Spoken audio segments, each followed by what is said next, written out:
అంతకుమించి ఏముండదు. ఇగో ఈయన చూసిర్రా, ఈయన మొగోడు మునగాడని చెప్తా నేను చెప్తున్నా. తెలంగాణ రాష్ట్ర రాజకీయాలలోనే ఇంతకు మించిన హీరోను మీకు ఎప్పుడు కనబడరు.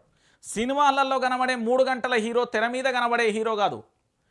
మునుగోడు నియోజకవర్గంలో ప్రజల కళ్ళల్లో సంతోషం కోసం పాటుపడే హీరో. నేను ఎందుకు చెప్తున్నా అంటే నా దగ్గర కొన్ని కీలకమైన ఆధారాలు ఉన్నాయి. ఆధారాలకు సంబంధించి నేను చెప్పే ప్రయత్నం చేస్తాను. ఎందుకంటే మునుగోడు నియోజకవర్గానికి సంబంధించిన ఎమ్మెల్యే కోమటిరెడ్డి రాజగోపాల్ రెడ్డి గారి గురించి నేను స్వయాన చాలా క్లారిటీగా చెప్తాను. ఎందుకు అంటే నా దగ్గర కొన్ని ఆధారాలు ఉన్నాయని చెప్తున్నా.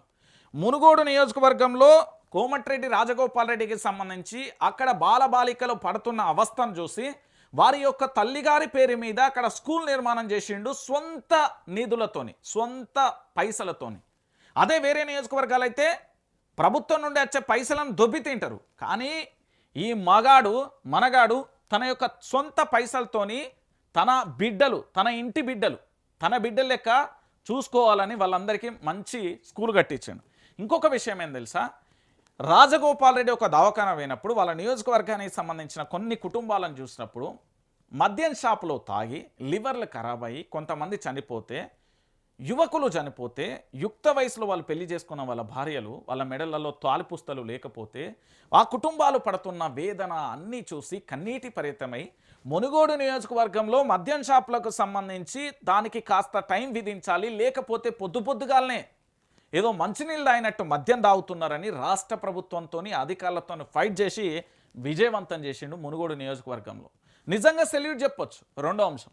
ఇక మూడో అంశం, ఈరోజు ఈయన భారతీయ జనతా పార్టీలో ఉన్నప్పుడు ఒక ఒప్పందం ప్రకారం మంత్రి పదవి ఇస్తానని తీసుకొచ్చి హోంమంత్రో లేకపోతే విద్యాశాఖ మంత్రో మున్సిపల్ శాఖ ఏ పదవి ఇవ్వకుండా పక్కకు జరిపే ప్రయత్నం చేస్తున్నారు కాంగ్రెస్ ప్రభుత్వం చేస్తున్న కుట్ర.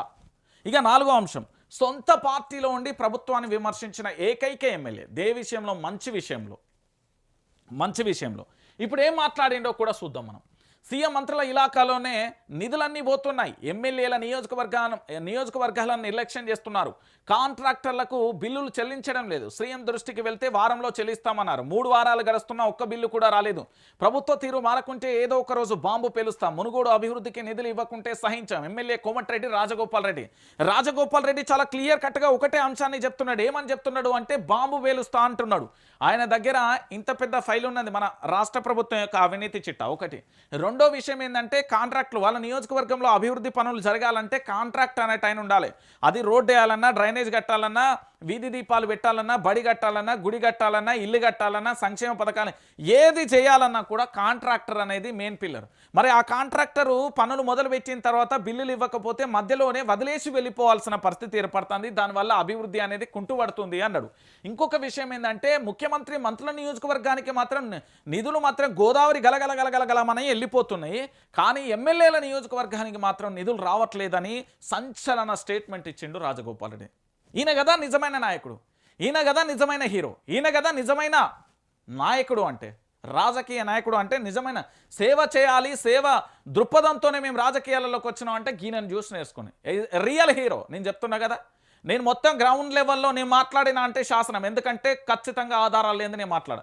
వీళ్ళ నియోజకవర్గంలో రాజగోపాల్ రెడ్డి చేసే సాయం కానీ వాళ్ళ యొక్క అక్కడి ప్రజల యొక్క బాధలను కష్టాలను తీర్చే విషయంలో కానీ ఒక్క అడుగు కాదు 1000 అడుగుల ముందుంటాడు. నిజంగా మనగాడు బై, మీరేమన్నా అనుకోరు. నేను చూసిన దాంట్లో చూసినట్టుగా చెప్తున్నా. అరే ఒక మీటింగ్ జరుగుతుంది, అక్కడ ఆయన ఏంది వీల్ చైర్లా పాపం కాళ్ళకు సంథింగ్ ఏదో యాక్సిడెంట్ అయ్యి ఆయన నడవలేకపోతే ఆయనకు చైర్ ఇప్పించిండు, వెంటనే కొన్ని లక్షల రూపాయలు ఇచ్చిండు, మెడిసిన్ అందించిండు, డాక్టర్ను పెట్టిండు.